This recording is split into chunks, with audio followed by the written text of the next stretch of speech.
নিগুনি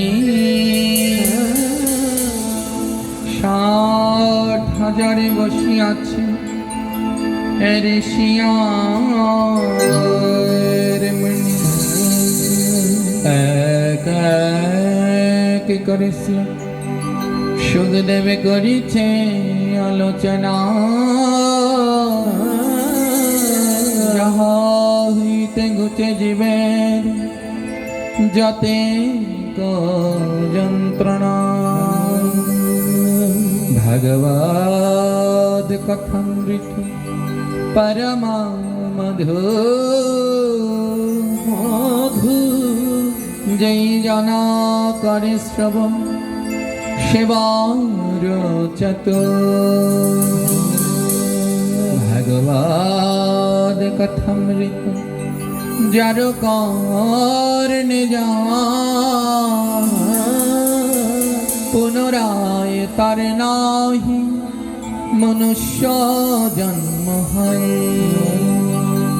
ভগবদ কথামৃত যে কানে কীর্তন তাহার চরণে করি সহস্র প্রণাম মদিগুণ শ্রুতিমাত্র ময়ি সর্বগুহাশয়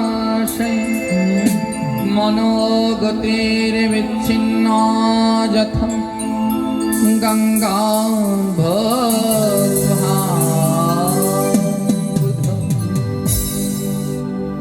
এই শ্লোকে ভগবান বললেন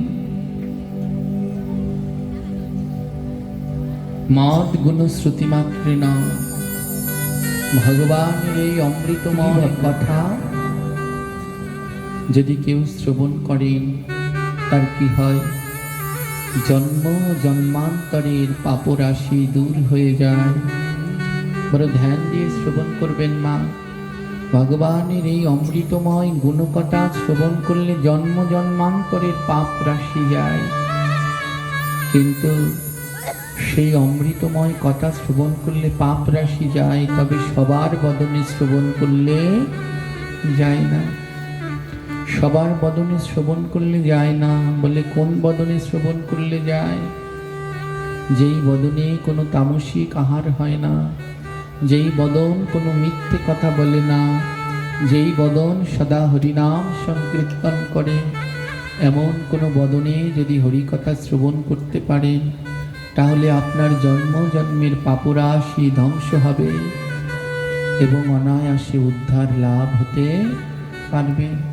আজ আমাদের এই আলোচকদের মধ্যে এমন কিছু হয়ে গেছে আমরা শত চেষ্টা করি অনেক চেষ্টা করি দেখি নাকি নেশা বন্ধ হোক শুভ কাজগুলোতে জীব হত্যা বন্ধ হোক কিন্তু কিছু জনের জন্য এগুলো কিছুতেই সম্ভব না কিছুদিন আগে আপনারা তো মাদারীপুর জেলায় এই মাদারীপুর জেলায় 14 দিন ব্যাপী কেন্দ্রীয় মন্দিরে পাঠ হলো কিন্তু বড় দুঃখ ওখানে একজন পাঠ করলেন বড় প্রখ্যাত বাংলাদেশের স্বনামধন্য বক্তা একজন গিয়ে জিজ্ঞেস করলেন জানেন বাবাজি গৌরগোবিন্দ দাস এখানে পাঠ করেছে উনি বলেছেন শ্রাদ্ধে আমিষ দেয়া যাবে না হ্যাঁ যে মাছ দেয়া যাবে না মাঘ মাসের দিনকে মাছ ঘরে নেওয়া যাবে না এই সম্বন্ধে শাস্ত্রে কি বলা আছে ওনার পাঠ শুনলে নাম বলবো না ওনার পাঠ শুনলে তো দেখি পাথরও গলে যায় আমি নিজেও শুনি ওনার পাঠ কিন্তু দুঃখ কি জানেন উনি উত্তর দিলেন এবং ভিডিও করেছেন পাশ থেকে একজনে ভিডিও করেছেন তা আমি জীবনে বিশ্বাস করতাম না ওই ভিডিওটা না দেখলে উনি উত্তর দিলেন এটা যার ব্যক্তিগত ব্যাপার এটা কোনো পাঠকের সিদ্ধান্ত কি করে বুঝাবো বলুন তো একদিক থেকে যতটুকু গুছিয়ে রেখে যায় আর এনারা এসে সব গন্ডগোল আবার করে দেয় উনিও যদি সেই সময় একটু কঠিন হতেন না শাস্ত্রগ্রন্থে এটাই বলা আছে শ্রাদ্ধে যে কোনো শুভ কাজে জীব হত্যা সম্পূর্ণ নিষেধ কিন্তু উনি উত্তর দিলেন, এটা যার যার ব্যক্তিগত ইচ্ছা, এটা পাঠকরা কেন বলবে। অর্থাৎ সামান্য নিজের পরিচিতি বাড়ানোর জন্যে, ওনার কাছে ভালো হওয়ার জন্যে নিজের ধর্মকেই নিজে ডুবাচ্ছে। কি করে আগাবো? হ্যাঁ, তাই আমিও ওই পাঠকের পাঠ এত পছন্দ করি। ওনার পাঠ আমার মোবাইল খুঁজে দেখলে দেখবেন যে কয়টা নেটে ওনার পাঠ আছে সব কয়টা আমি শুনেছি, কিন্তু জীবনে কল্পনাও করতে পারিনি উনি এমন কথা বলবেন। এই বড় দুঃখ, কলিযুগে সব চেনা সহজ, কিন্তু মানুষ চেনা বড় কঠিন, ভারী কঠিন। মা, বারবার ধোঁকা খেতে হয় এই মানুষগুলোর কাছ থেকে। দেখতে কত সুন্দর, নির্ভেজাল, কিন্তু ভিতরে পোকায় ভরা। পোকায় ভরে গেছে, বোঝা যায় না। তাই বড় অন্তরে কষ্ট লাগে। কত চেষ্টা করে একটু পথে আনার চেষ্টা করি, আর এনারা এসে সব গণ্ডগোল পাকিয়ে দেয়। এর জন্য বললেন, মহতের মুখে হরিকথা শ্রবণ করলে পাপ যায়। আমার মতো অসুরের মুখে হরিকথায় কোনোদিন পাপ দূর হয় না। যেই মুখ নিজের স্বার্থের কথা ভাবে না, যে লোভের কথা ভাবে না, তামসিক আহারের কথা ভাবে না, যে বদন কেবল হরিনাম করে, যে বদনে কোনো অন্যের নিন্দা হয় না, পরচর্চা হয় না, এমন বদনে হরিকথা শ্রবণ করলে পাপ যায়। এই বদন দর্শন করলেই তো পাপ থেকে মুক্ত হয়। কিন্তু বড় দুর্লভ, এমন ত্যাগী সাধু দর্শন করা বড় দুর্লভ। যারা যারা আছেন প্রকাশ্যে আসতে চায় না। কে চায় কার পাপ নিতে? আসতে চায় না। তাই কোনো জন্মে এমন যদি স্বীকৃতি হয়, এমন মহাত্মার দর্শন কোনো জন্মে যদি পাওয়া যায়, আর এমন মহাত্মার মুখে যদি দুটো হরিকথা শ্রবণ করা যায়, তাহলে সেই জন্মে মুক্তি হবে। তাহলে আমরা এমন ঘুরছি কেন? এমন পার্টির সংবাদ পেলে দৌড়ে দৌড়ে আসছি কেন? বলে আসতে আসতেই তো একদিন না একদিন কোনো জায়গায় এরকম মহতের দর্শন পাবে। আসতে এমন দৌড়ে দৌড়ে আসতে আসতে কোনো না কোনো জায়গায় গেলে মহতের দর্শন পাবে। তাই আসতে থাকো। যেই জন্মে এমন কোনো মহতের দর্শন হবে, সেই জন্মে গিয়ে পাপ থেকে মুক্তি হবে। মা, মহাজন এক পাশে দাঁড়িয়ে বললেন, একবার যদি কারো হয় ভক্ত দর্শন, 100 বার গঙ্গা স্নানের ফল হয়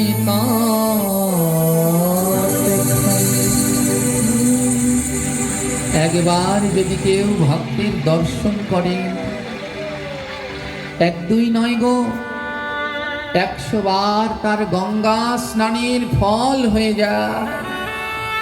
একবার যদি কেউ করে ভক্ত দর্শন, 100 বার গঙ্গা স্নানের ফল হয় তৎক্ষণ। একবার তাকাও বদনের মুখপানে। বলে কোন মুখ? সেই বদন কোথায়? মহাজন বললেন, যাহারে দেখিয়া তোমার বদনে আইসে কৃষ্ণ নাম, তাহারে জানিও তুমি বৈষ্ণব প্রধান। বলে যেই বদনের দিকে তাকালে কৃষ্ণ নাম করতে ইচ্ছে করে, বলে সে ভক্ত কোথায়? যার বদনের দিকে তাকালেই, ওই বদন দেখলেই মন বলে ওঠে রাধে রাধে। বুঝে নিবে সেই তো ভক্ত, যার দর্শন করলে 100 বার গঙ্গা স্নানের ফল হয়। বলে আর কি কোনো গুণ আছে ভক্তের? বলে শুনবে, ওই ভক্তের বাতাসে যদি লাগে কারো গায়, 100 জন্মের পাপ তার দূর হয়ে যায়। দূর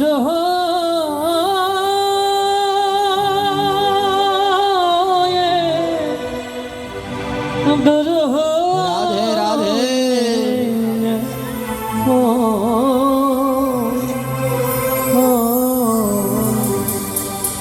এর জন্য বললেন একটু ভক্তের পাশে গিয়ে বসো, অজীব একটু ভক্তের পাশে গিয়ে বসো, যদি তার বাতাসটা এসে তোমার গায়ে লাগে না, 100 জন্মের পাপ তো আর দূর হয়ে যাবে।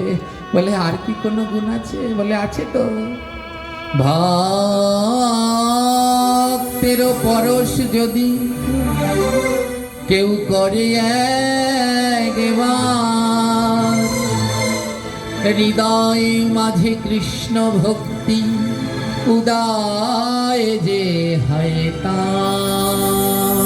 হৃদয় মাঝে রাধে রাধে, গৌর হরি গৌর হরি। এই হৃদয় মাঝে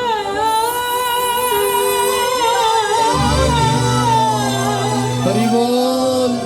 হৃদয় মাঝে কৃষ্ণ ভক্তি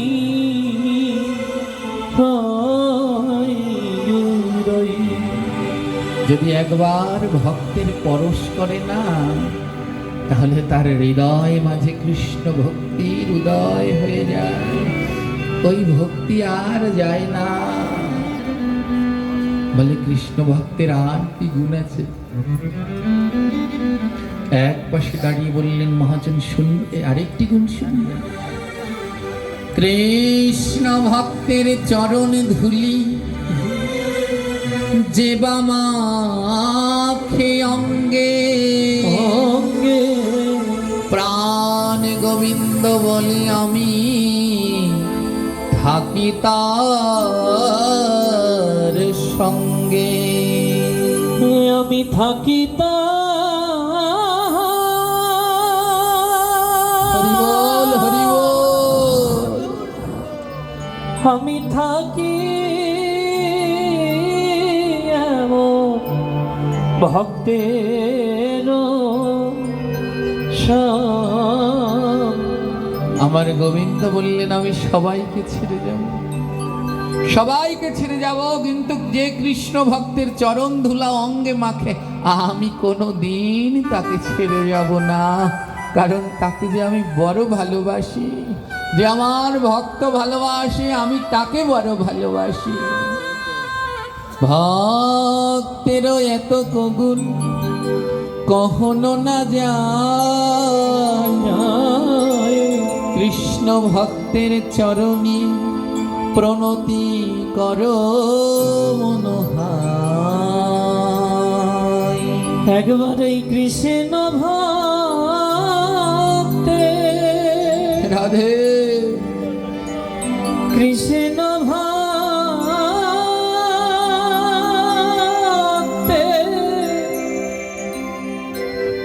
ওই চরণে প্রণতি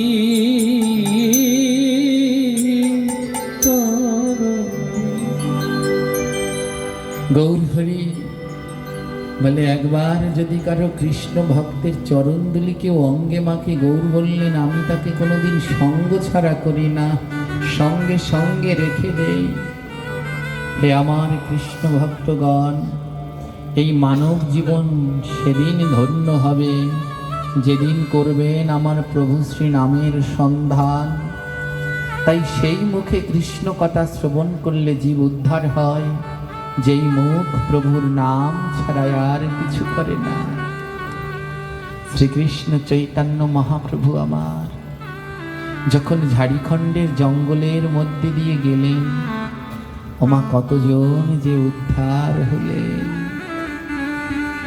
আজ প্রভু আমার ঝাড়খণ্ডের জঙ্গলের মধ্যে দিয়ে যাচ্ছেন আর বদনে নাম গাইছেন।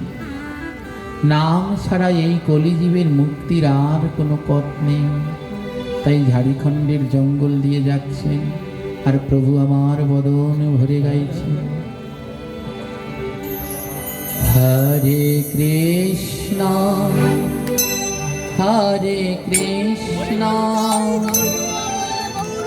কৃষ্ণ কৃষ্ণ হরে হরে।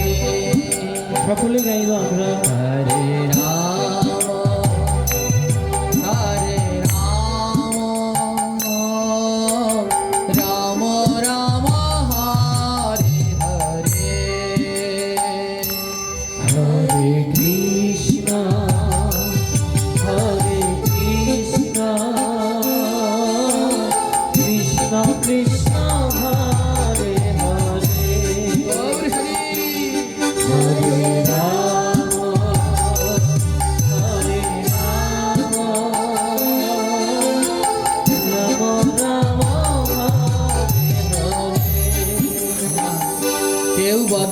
বন্ধ রাখবেন না, সবাই মিলে বদন তুলে করতালি দিয়ে তালে তালে প্রভুর নাম কীর্তন করবে। কৃষ্ণ কৃষ্ণ কৃষ্ণ হরে হরে, হরে রাম হরে রাম,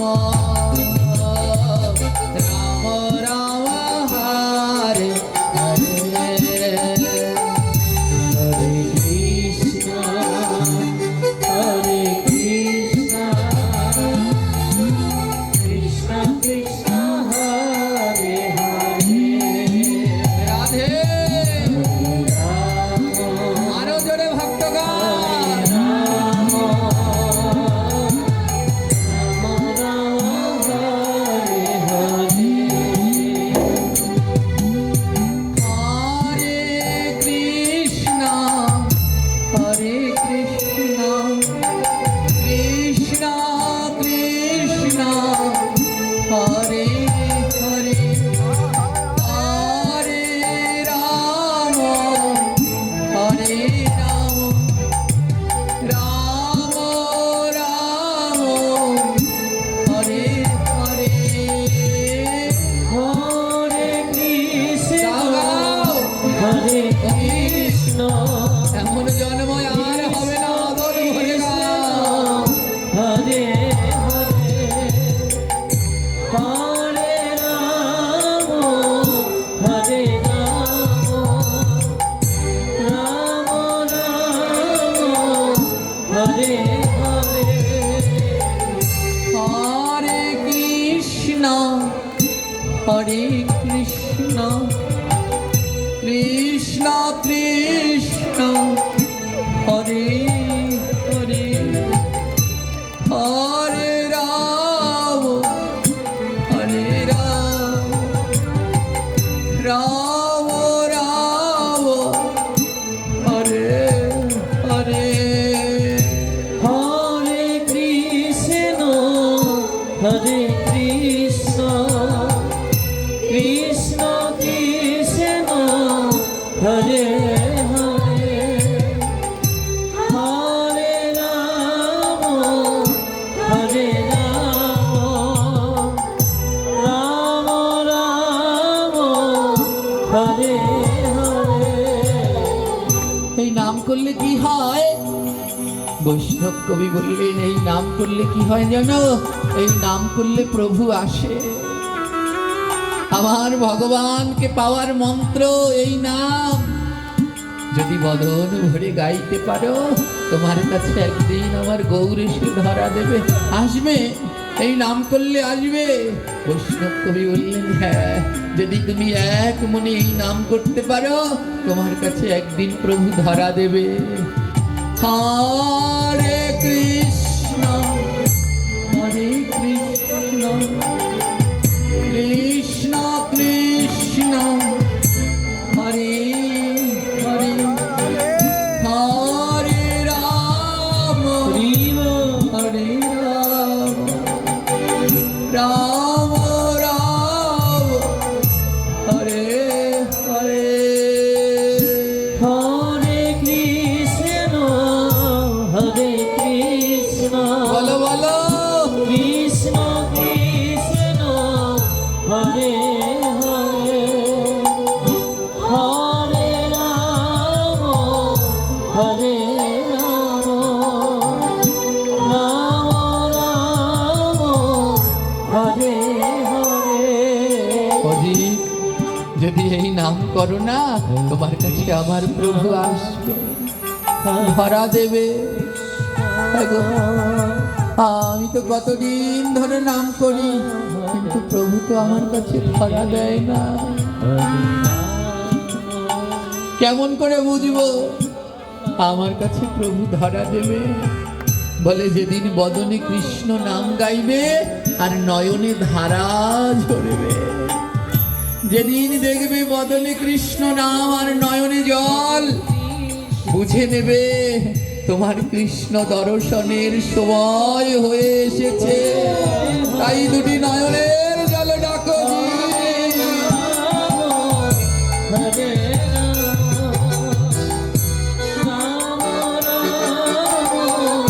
হরে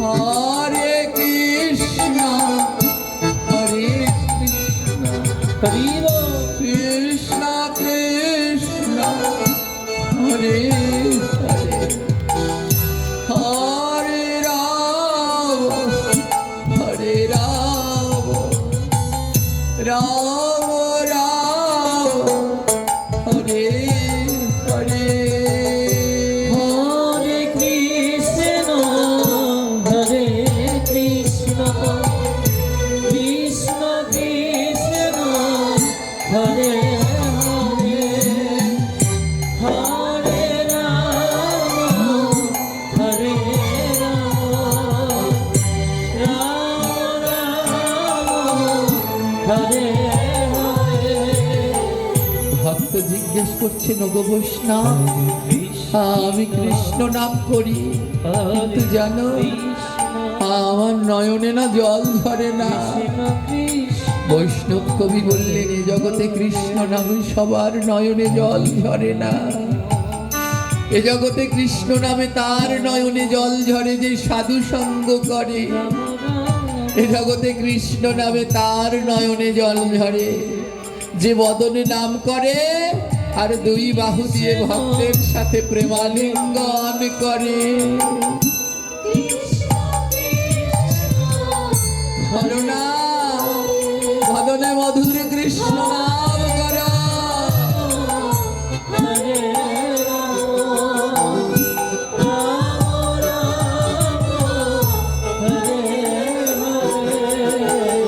হরে কৃষ্ণ হরে কৃষ্ণ কৃষ্ণ কৃষ্ণ হরে হরে হরে রাম হরে রাম রাম রাম হরে হরে হরে কৃষ্ণ হরে কৃষ্ণ বদনে কৃষ্ণ নাম করা কৃষ্ণ নয়নে নয়নে ভেসে ভেসে নাম করো যে হরে রাম হরে রাম রাম রাম হরে হরে হরে কৃষ্ণ হরি বল হরি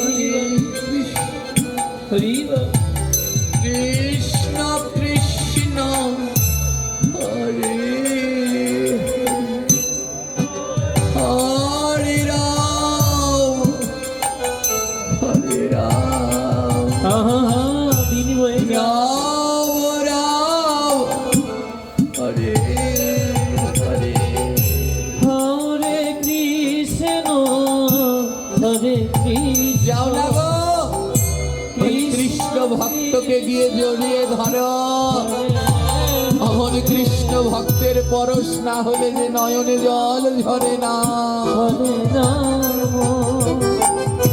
রাম রাম হরে হরে হরে কৃষ্ণ হরে কৃষ্ণ কৃষ্ণ কৃষ্ণ হরে হরে হরে রাম হরে রাম রাম রাম হরে হরে হরি বল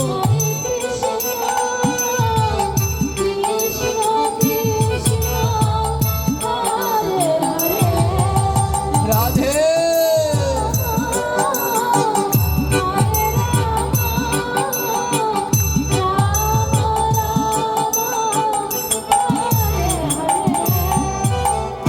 ঝাড়খণ্ডের পথে আমার গৌর হরি কৃষ্ণ নাম করতে করতে যাচ্ছে।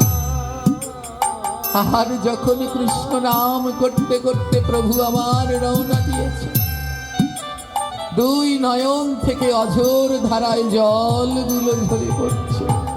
ওমা, এ জগতে যে একবার গৌর পায় সে কোনোদিন গৌর ছাড়তে চায়? মহাপ্রভুর নয়নের জল বলছে, ওরে গো, আজ যদি বেরিয়ে যাই, তোমায় ছেড়ে যাই, আর তো এই গৌর পাবো না। তাই মহাপ্রভুর নয়নের জলগুলো আজ মহাপ্রভুকে ছেড়ে যেতে চায় না, বলে একবার যদি এই গৌর ছাড়া হই, আর তো গৌর পাবো না। তাই আজ মহাপ্রভুর নয়নের জলগুলো নামা ওই নয়ন থেকে ঝরছে, আর ঝরে ঝরে মহাপ্রভুর সারা অঙ্গে মালার মতো হয়ে রয়েছে। নয়নের জলগুলো বলছে, আর কিছুক্ষণ থাকি গৌর তোমার অঙ্গে, কারণ এই অঙ্গ একবার ছেড়ে গেলে তো আর পাবো না। নয়নের জলগুলো মুক্তোর মালার মতো মহাপ্রভুর সর্ব অঙ্গে জড়িয়ে রয়েছে। ঝাড়িখণ্ডের পথে আবার যাচ্ছে প্রভু, আর ওই ঝাড়িখণ্ডের পথে বাস করত এক ভয়ঙ্কর ডাকাত। ওই পথ দিয়ে যে যেত তার সর্বস্ব লুট করত। ডাকাত অপেক্ষা করছে কে আসবে। দূর থেকে ডাকাত দেখে একজন স্বর্ণ পুরুষ আসছে। মহাপ্রভুর গায়ের রং সেই স্বর্ণের মতো। আর দূর থেকে ডাকাত দেখছে গলায় মুক্তোর মালা চকচক করছে। ওমা, ওগুলো মুক্তোর মালা নয়, আমার মহাপ্রভুর নয়নের জল। নয়নের জল যেন আজ মুক্তোর মালা হয়ে প্রভুর গলায় দোল খাচ্ছে। দূর থেকে ডাকাত দেখে বলছে, নিশ্চয়ই কোনো রাজপুত্র হবে। সারা অঙ্গে স্বর্ণ মেখেছে, গলায় মুক্তোর মালা পড়েছে। আজ ওই রাজপুত্রের সব লুট করে নেব। প্রভু আমার ধীরে ধীরে আগাচ্ছে। ডাকাত ধারালো অস্ত্র নিয়ে দাঁড়িয়েছে। আয় রাজপুত্র, আজ তোর সর্বস্ব লুট করব। মহাবাবু দুই বাহু তুলে হরে কৃষ্ণ হরে কৃষ্ণ কৃষ্ণ কৃষ্ণ হরে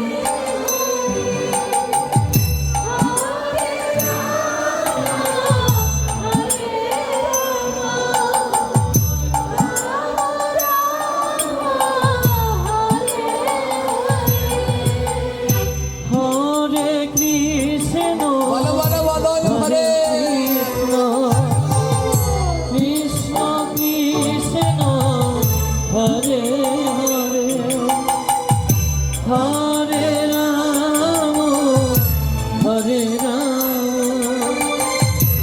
রাম রাম হরে হরে। মহাপ্রভু নাম করতে করতে ডাকাতের কাছে এসে দাঁড়িয়েছে। ওমা, ওই যে বললাম প্রথমে, এই একবার যদি হয় কারো ভক্ত দর্শন, 100 বার গঙ্গা স্নানের ফল হয় তৎক্ষণ। আমার ভক্ত দর্শন করলে যদি 100 বার গঙ্গা স্নান হয়, আর এ জগতে যে গৌর দর্শন করে তার কি হয়?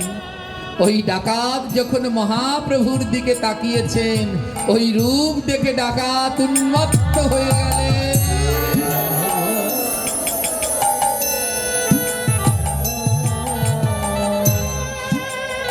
মহাপ্রভুর নাম শুনে ডাকাতের দুই নয়নে জল ঝরছে। ডাকাত বলে, আমি তো কোনোদিন কাঁদি না, আমার নয়নে জল কেন?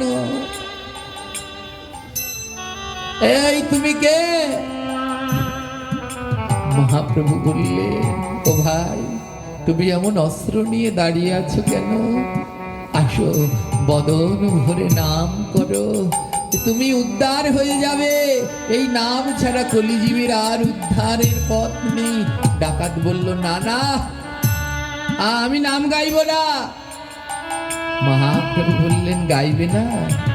পিছনে দাঁড়িয়ে দাঁড়িয়ে বলভদ্র ভট্টাচার্য শুনছেন। ও গাইবে না? তাহলে শোনো, এই নাম শ্রবণ করলেও মহাপাপ দূর হয়ে যায়।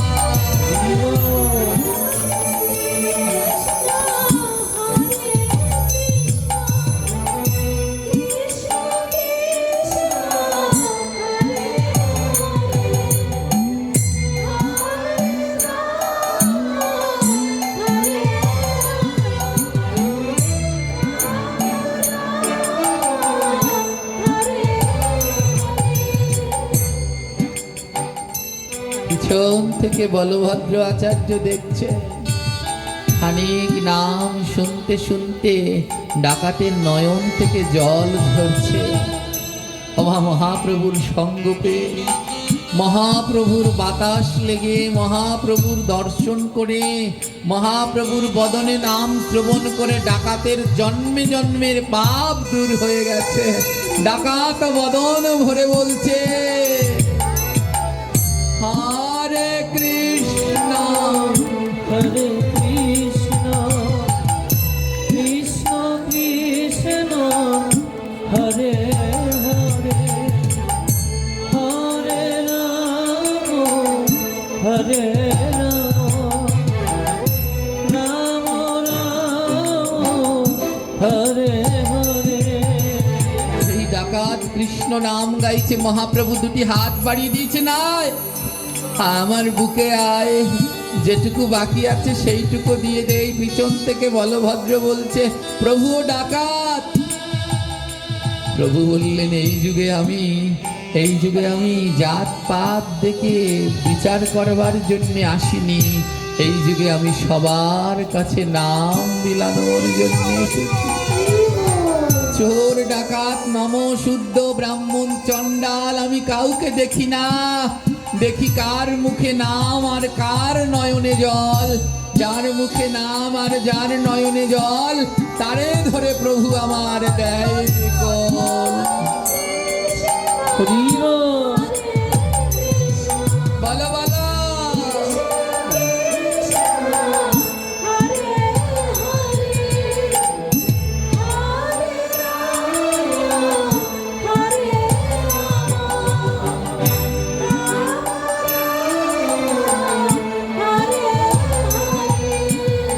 ডাকাতকে বুকের মাঝে জড়িয়ে ধরেছে প্রভু, ধুলায় গড়াগড়ি দিয়ে কাঁদছে।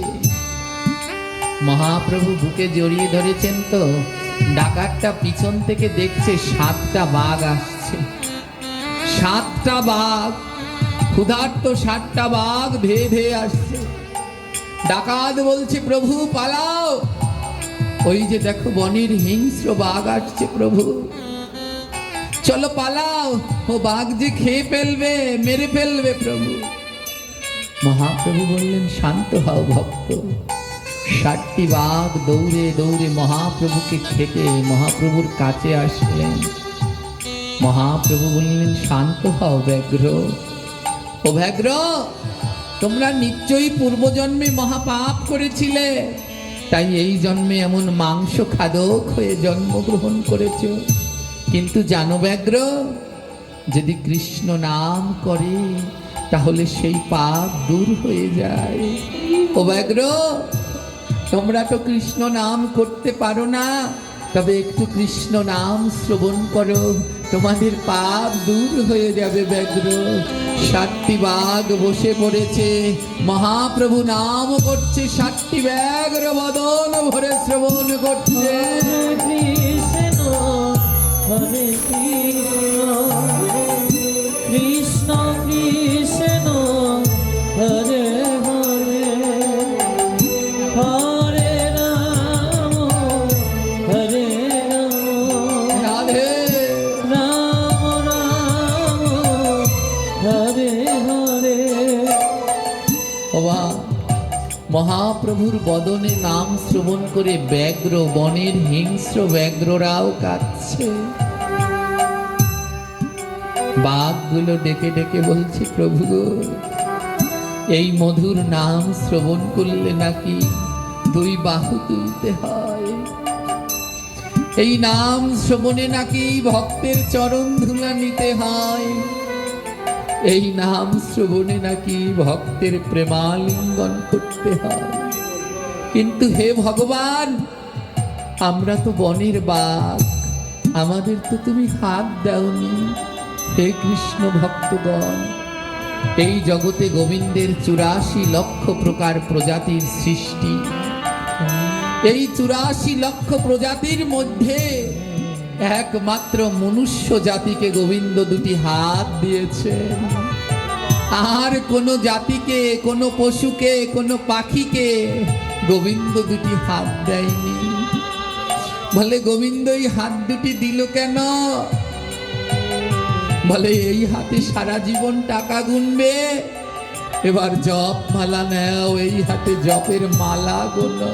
কৃষ্ণ এই হাতে আর কত পাপ করবে, এবার সাধু দেখলে তাদের চরণ ধুলা মাখো। এই হাত দুটো অন্য কোন জাতিদের দেয়নি, শুধু মনুষ্য জাতিদের দিয়েছে। ও মানুষ, এই হাত দিয়ে কৃষ্ণ ভক্ত দর্শন করলে বুকের মাঝে জড়িয়ে ধরো। বাঘগুলো কেঁদে কেঁদে বলছে, প্রভু গো, আমাদের তো হাত দাওনি। তাই বাঘগুলো দুই পায়ের উপরে দাঁড়িয়ে আর দুটো পা উপর তুলে দিয়ে কৃষ্ণ নাম গাইছে। হরে কৃষ্ণ হরে কৃষ্ণ কৃষ্ণ কৃষ্ণ হরে হরে গৌর হরি গৌর হরি। হরে রাম হরে রাম রাম রাম হরে হরে। সেদিন প্রভু এমন কীর্তন করেছিল, ওই ঝাড়িখণ্ডের পাথর গলে কাদা হয়ে গিয়েছিল। আর সেই নাম শ্রবণের জন্য বনের হরিণ, বাঘ, সাপ, ময়ূর এক হয়ে গিয়েছিল। ওমা, আজও জায়গাটি রয়েছে, যদি কেউ সেই ঝাড়িখণ্ডে যান দর্শন করে আসবেন। আজও সেই গলিত পাথরের মধ্যে মহাপ্রভুর সেই দীর্ঘ লম্বা 16 ইঞ্চি চরণের চিহ্ন আজও ঝাড়িখণ্ডের পথে আছে। বাঘ আর হরিণ কোনোদিন এক জায়গায় থাকতে পারে? সেদিন নাম এমন হয়েছিল, বাঘ আর হরিণ এক জায়গায় বসেছিল। ময়ূর আর সাপের সাথে চিরবৈরিতা। আজও সেই চিহ্নগুলো দেখলে অবাক হয়ে যাবেন। এক পাশে বাঘের পায়ের ছাপ, তারই পাশে হরিণের পায়ের ছাপা ওই পাথরের উপরে আজও আছে। হরিণ আর ময়ূর আর সাপের চিরবৈরিতা আজও। এক পাশে সেই সাপের একা বেকা চিহ্ন, আরেক পাশে ময়ূরের চরণ ছাপ। সেদিন মহাপ্রভুর সেই কীর্তন শুনে বাঘ বলছে, আয় রে হরিণ ভাই, আজ সব শত্রুতা ভুলে গিয়ে আয় একবার ভক্তের পরশ করি। একবার ভক্তের পরশ করি। তোরা একবার আয় রে পরশ করি। একবার আয় রে পরশ করি। আমি জ্বালায় জ্বালায় জ্বলে মরি। আমি জ্বালায় জ্বালায় জ্বলে মরি। ওই সংসার জ্বালায় জ্বলে মরি। ওই সংসার জ্বালায় জ্বলে মরি। ওই পুত্র কন্যার মায়ায় পড়ি। ওই পুত্র কন্যার মায়ায় পড়ি। জানিস ভক্ত, ওই সংসারে এখন আর আমার কোনো কাজ নেই, কিন্তু তাও ওই পুত্র কন্যার মায়ায় পড়ে আমি মায়ার সংসার ত্যাগ করতে পারি না। একের পর এক মাকড়সার জালের মতো মায়ার সংসারে জড়াচ্ছি, আর ওই সংসারে যত জড়াই আর আমার এমন মধুর সাধু সঙ্গ হয় না। তাই ভক্তের কাছে শুনেছি, ভক্তের পরশ করলে নাকি এই জাল থেকে মুক্তি পাওয়া যায়। তাই আয় রে ভক্ত পরশ করি। আয় রে ভক্ত পরশ করি। আমার তাপিত অঙ্গ শীতল করি। আর তাপিত রক্ত শীতল করি। আমি জ্বালায় জ্বালায় জ্বলে মরি। আমি জ্বালাই জ্বালাই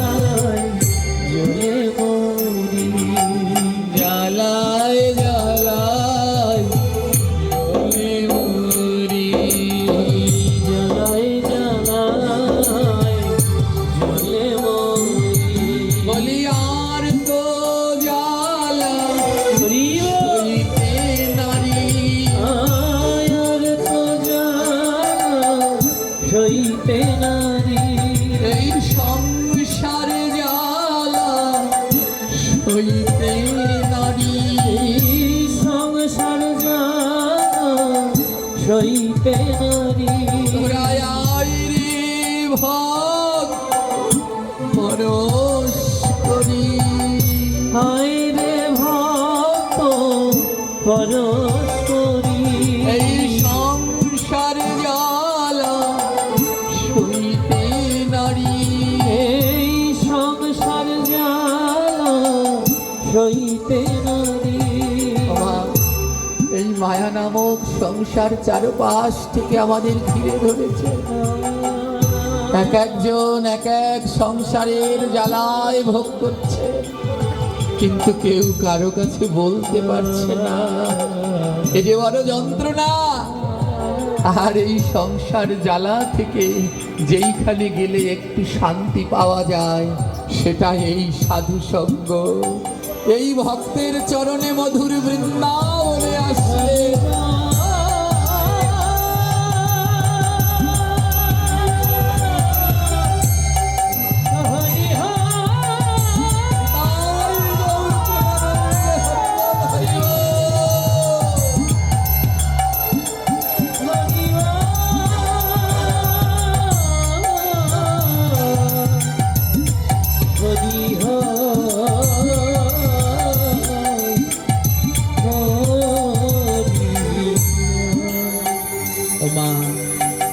যদি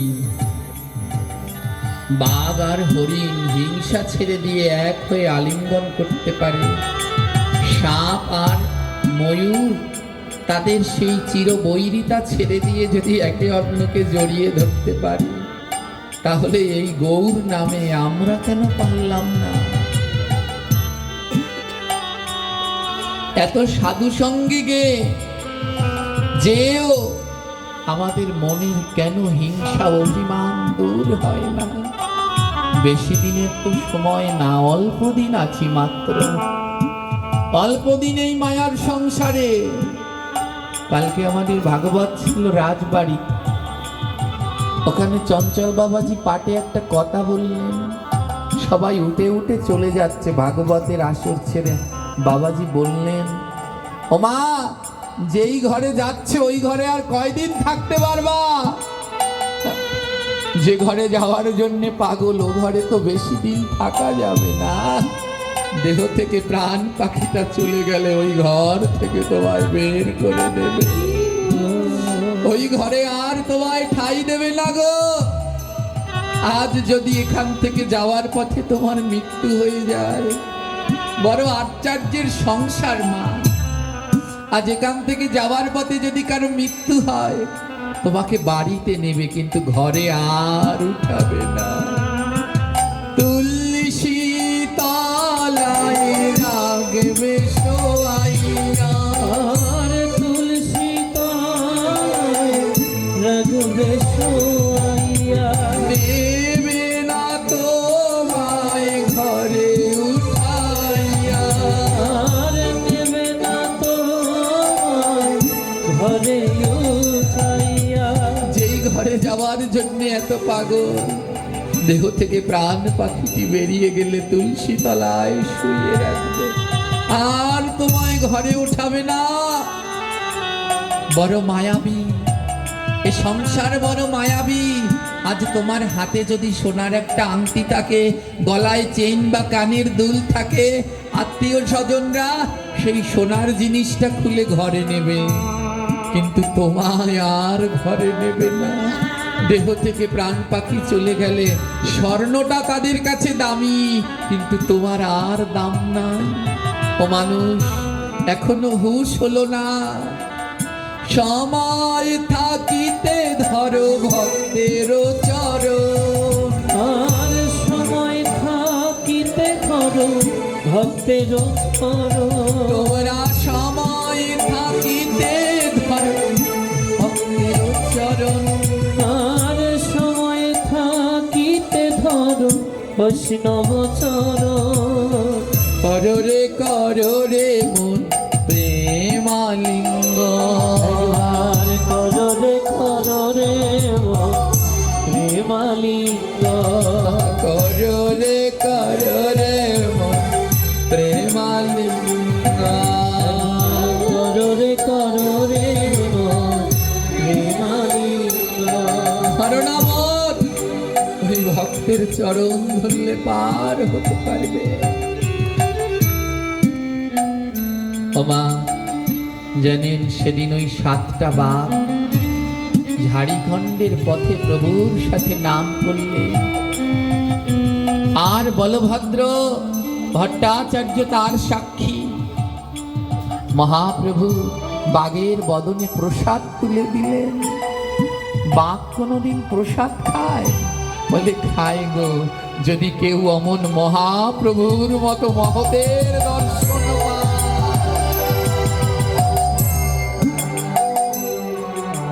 সেদিন বাঘ প্রসাদ খেলেন। যখন মহাপ্রভু ওই ঝাড়িখণ্ডের পথ, ঝাড়িখণ্ডের বন ছেড়ে রওনা দিলেন বৃন্দাবনের দিকে, 7টি বাঘ বলে, প্রভু আমাদেরকেও সঙ্গে করে নিয়ে যাও, সঙ্গে করে নিয়ে যাও।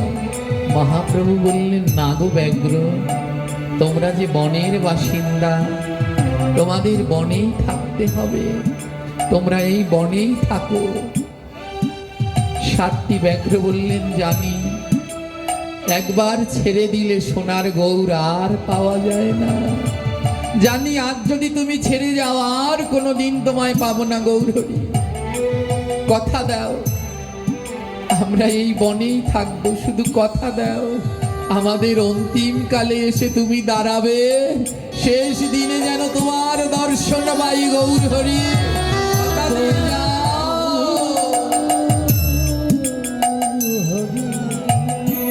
কথা দিয়ে যাও, অন্তিম কালে আসবে তো? গৌরহরি বললেন, কথা দিলাম। ও ব্যাঘ্র, তোমাদের অন্তিম কালে এসে তোমাদের সম্মুখে দাঁড়াবো। মহাপ্রভু চলে গেলেন। জানেন সেই 7টা বাঘ ওই ডাকাত বনের মধ্যে থেকে দেখেছিলেন, সেই 7টা বাঘ যেই পথ দিয়ে গৌরহরি গেছেন সেই পথের দিকে তাকিয়েছিলেন 1 মাস ধরে। 1 মাস ধরে তাকিয়েছিলেন ওই পথের দিকে, আর 1 মাস ধরে বাঘ কিছু খায় না। বনের ডাকাতটা গিয়ে বলছে, ওরে বগ্র, তোরা কি গৌর দর্শন করে খাওয়াও ভুলে গেছিস, কিছু খাবি না? বাঘ বলে, না গো, যেই বদনে প্রভু আমার প্রসাদ দিয়েছে সেই বদনে আর ওই মাংস খেতে পারবো না, ও বদনে প্রভুর প্রসাদ পাবো। বাঘ প্রসাদের মাহাত্ম্য বুঝলো, কিন্তু আমরা মানুষ হয়ে বুঝতে পারলাম না। বাঘ বললেন, এ বদনে আর কোনোদিন অখাদ্য খাবো না গো, আমার প্রভু আমায় এ বদনে প্রসাদ দিয়েছেন, যে বদনে প্রসাদ খাই পেয়েছি সেই বদনে কেমন করে অন্যের মাংস খাবো। বাঘ 1 মাস ধরে কিছু খেলেন না। হে কৃষ্ণ ভক্তগণ, গৌর কৃষ্ণ কৃপা করে প্রতিদিন আমাদের প্রসাদ দেয়। মন্দিরে সাধু সঙ্গে গিয়ে আমরা প্রসাদ নেই, কিন্তু কিছুক্ষণ পর আবার ভুলে গিয়ে সেই একই মুখে আবার জীব হত্যা করে খাই। বাঘেরও বিবেক দর্শন করেছিল, 1 মাস ধরে বাঘ কিছু খায়নি, বলে যদি কোনোদিন আমার গৌর এসে প্রসাদ দেয় তবেই পাবো, এ বদনে আর প্রসাদ ছাড়া কিছু পাবো না। বাঘও বুঝলো প্রসাদের মাহাত্ম্য, আমরা মানব জন্ম পেয়ে গোবিন্দের প্রসাদের মাহাত্ম্য বুঝলাম না। তাই আপনাদের কাছে বিশেষ অনুরোধ, বিশেষ নিবেদন, আসুন এই জিহ্বার লোভকে ত্যাগ করি, জীব হত্যা বন্ধ করে যে যতটা যার জায়গা থেকে পারি সাত্বিক আহার করে গোবিন্দের প্রসাদ বুঝি হওয়ার চেষ্টা করি। এমন জন্ম যে বারবার হবে না, বড় দুর্লভ জন্ম। পথের দিকে তাকিয়ে বাঘগুলো 1 মাস ধরে কেঁদেছিলেন। হরে কৃষ্ণ হরে কৃষ্ণ কৃষ্ণ কৃষ্ণ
হরি হরে হরে কৃষ্ণ সবাই বলো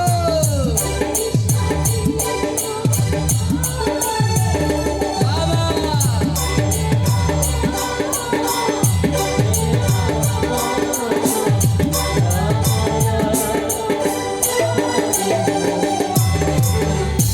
এক মাস ধরে বাঘগুলো কিছু খেলেন না, না খেতে খেতে জীর্ণ শীর্ণ হয়ে সেই পথেই শুয়ে রইলেন।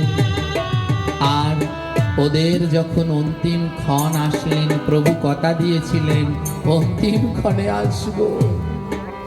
আজ সেই অন্তিম ক্ষণে এসে প্রভু আমার দাঁড়িয়েছে, আর বাঘগুলো নয়ন ভরে দর্শন করছে, আর প্রভুকে যেন ডেকে ডেকে বলছে, বহুদিন পরে আজ এলো শ্যামরা, বহুদিন পরে এলে শ্যামলা, বহুদিন পরে আজ এলো গোরারা, বহুদিন পরে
হরে কৃষ্ণ হরে কৃষ্ণ কৃষ্ণ কৃষ্ণ হরে হরে হরে রাম রাম রাম হরে হরে হরে কৃষ্ণ হরে কৃষ্ণ সবাই মিলে করতালি কৃষ্ণ হরে হরে বাবা হরে রাম হরে রাম রাম রাম হরে কৃষ্ণ হরে কৃষ্ণ কৃষ্ণ হরে হরে হরে রাম রাম রাম হরে হরে হরে কৃষ্ণ হরে কৃষ্ণ কৃষ্ণ কৃষ্ণ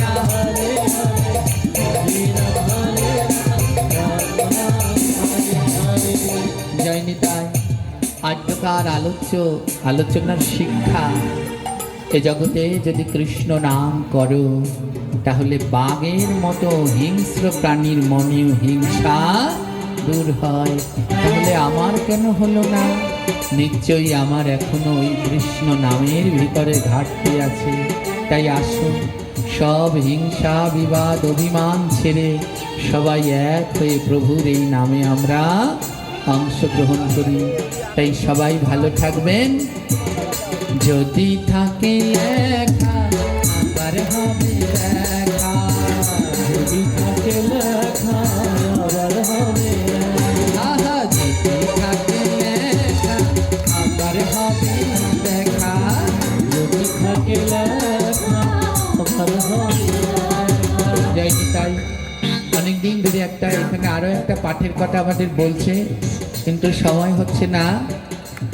যদি আবার লেখা থাকে, এখনো শিওর নই, এখনো কথা পূর্ণরূপে দেয়নি।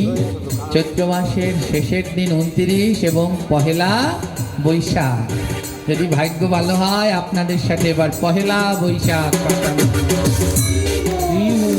যদি ভগবানের কৃপা হয় তাহলে আবার সেন্ডিয়ায় দেখা হবে চৈত্র মাসের শেষের দিন, সংক্রান্তি এবং পহেলা বৈশাখের দিন। তাই যদি থাকে লেখা আবার হবে দেখা।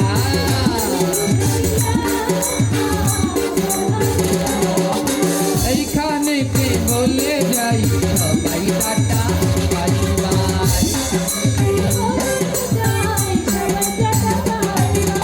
সর্বনাশ, আমার মায়েরা রাগ করেছে। ওই যে চুনের কথা বলেছি তাই, জর্দার কথা বলছি তাই একজনেও আমায় টাটা দেয় না। আমার টাটা দেবেন না?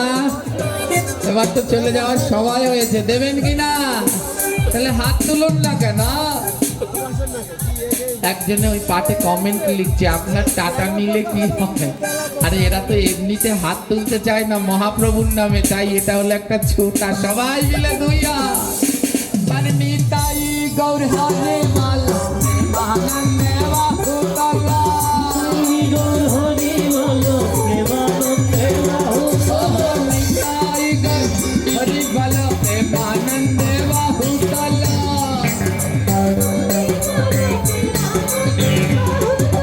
জয় ধ্বনি উলু ধ্বনি ভুবন ভরি আতলা।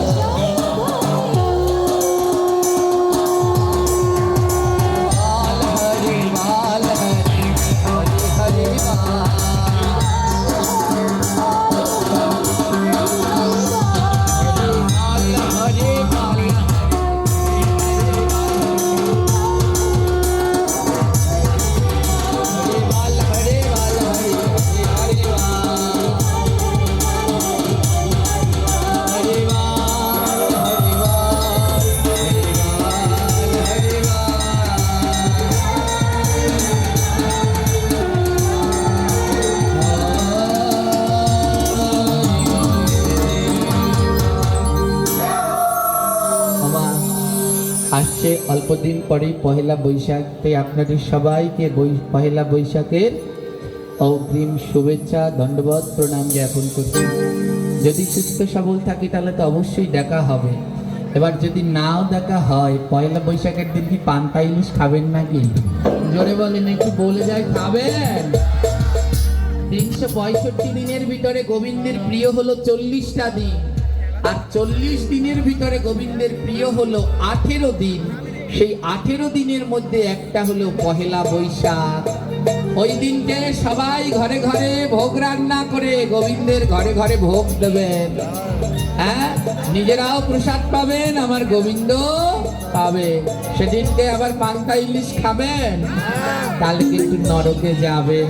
তাই পান্তা ইলিশ ত্যাগ করো, নিতাই গৌর হরে বালা। তাই বিশ্বাস করো তাই হরি বালা, পান্তা ইলিশ ত্যাগ করো, নিতাই গৌর হরে বালা।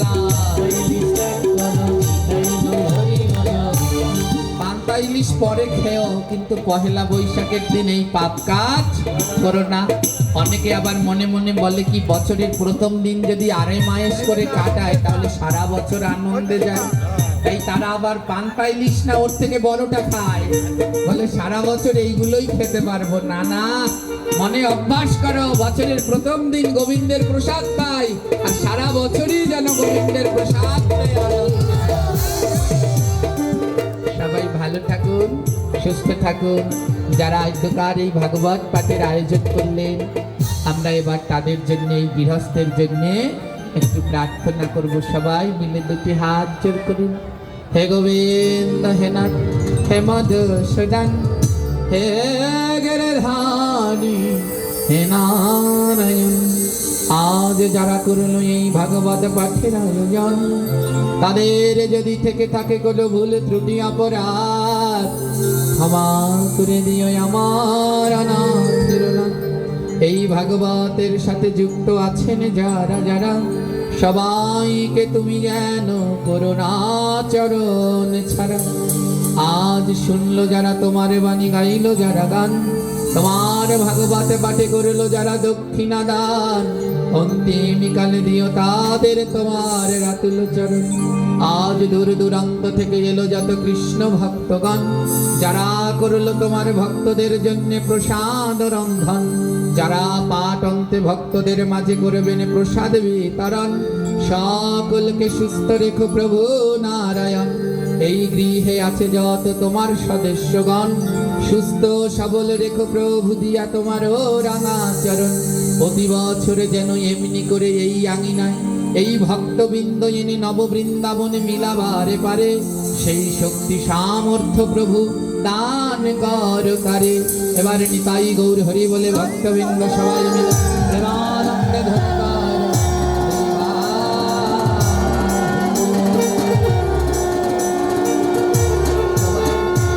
ভালো থাকুন, সুস্থ থাকুন। যদি থাকে লেখা আবার হবে, আশীর্বাদ করবেন যেন পহেলা বৈশাখে আপনাদের সাথে থাকতে পারি। এইখানে